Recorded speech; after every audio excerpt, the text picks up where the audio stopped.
আমার দীর্ঘ এই রাজনীতি করা জীবনের থেকে আমি একটা জিনিস উপলব্ধি করেছি যে আওয়ামী লীগ আর গণতন্ত্র এটা কখনোই একসাথে যায় না, আগেও যায়নি, অর্থাৎ আওয়ামী লীগের জন্মের পরেও যায়নি, এবং এই বিগত ফ্যাসিবাদের সময় তো যায়নি। এই সেটাও যাবে না।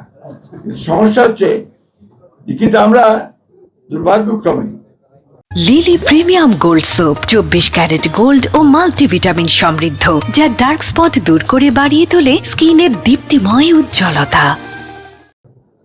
গণতন্ত্রের জন্য যারা আমরা লড়াই করছি, যারা আমরা সংগ্রাম করেছি, প্রাণ দিয়েছি, আমরা যারা সংবাদ মাধ্যমের স্বাধীনতার জন্য সংগ্রাম করেছি, লড়াই করেছি এবং প্রাণও দিয়েছি অনেক সময়, আমরা কি সব সময় ঐক্যবদ্ধ থাকতে পারি না। এবং আজকে দেখুন, যখন একটা রক্তাক্ত সংগ্রামের মধ্য দিয়ে আমরা যখন একটা স্বাধীনতা পেয়েছি কিছুটা, যে আমরা এখন একটু অন্তত সংবাদপত্রের স্বাধীনতাকে নিশ্চিত করার একটা ক্ষেত্র তৈরি হয়েছে, এবং আমরা এখন পর্যন্ত যেটা লক্ষ্য করছি যে বর্তমান সরকার এই সংবাদপত্রের স্বাধীনতাকে রক্ষা করবার জন্য কমিটেড আছে এবং তারা কাজ করছেন সেই বিষয়ে। আমাদের তথ্যমন্ত্রী সেই কথাগুলো বলেছেন। কিন্তু অন্যদিকে সংবাদপত্রের মালিকরা, যারা বিভিন্ন আপনার যে হাউসগুলো আছে, তারা কিন্তু অন্যায়ভাবে সাংবাদিকদের উপর নির্যাতন চালিয়ে যাচ্ছে।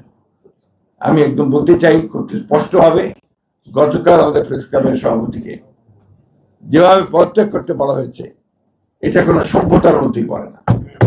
এটাকে আমি তীব্র ভাষায় নিন্দা জানাচ্ছি এবং আমি অনুরোধ করব যে আপনারা তীব্র ভাষায় এটার প্রতিবাদ জানাবেন। শুধু হাসান হাফিজ সাহেব নয়, একই সঙ্গে আমাদের অনেক সাংবাদিক বন্ধু আছেন যারা এই আক্রমণের শিকার হচ্ছেন, নির্যাতনের শিকার হচ্ছেন। আমার কাছে সবসময় মনে হয়, যেটা মনে হয়েছে সবসময়, যে আসলে যুগ পাল্টানোর সঙ্গে সঙ্গে সবকিছু পাল্টে যায়। আমি এর আগের দিনও বলেছি যে আমাদের তারা আজকে 1975 সালে 76 সালে সাংবাদিকরা যে অবস্থায় ছিলেন, এখন কিন্তু সেই অবস্থায় নেই। আমি এখনো দেখছি, আমাদের এরপরেও দেখছি অনেক সাংবাদিক ভাই এখন পর্যন্ত বেকার হয়ে আছে। আমরা তাদের কর্মসংস্থানের সুযোগ সৃষ্টি করতে পারিনি। আমি আশা করব যে আমাদের একজন যোগ্য তথ্যমন্ত্রী আছেন, তিনি প্রচেষ্টা চালাবেন, এবং আমি সাংবাদিক ভাইকে অনুরোধ করব আমাদের বন্ধ হয়ে যাওয়া যে সমস্ত সংবাদ মাধ্যমগুলো রয়েছে, দৈনিক বাংলা, টাইমস, এগুলোকে চালু করার জন্য, এমনকি যদি বিচিত্রাও সম্ভব হয়, আমার মনে হয় বিচিত্রাকে সম্ভব করতে হবে, কারণ এগুলো হচ্ছে আপনার ঐতিহ্যগত একটা ব্যাপার আছে।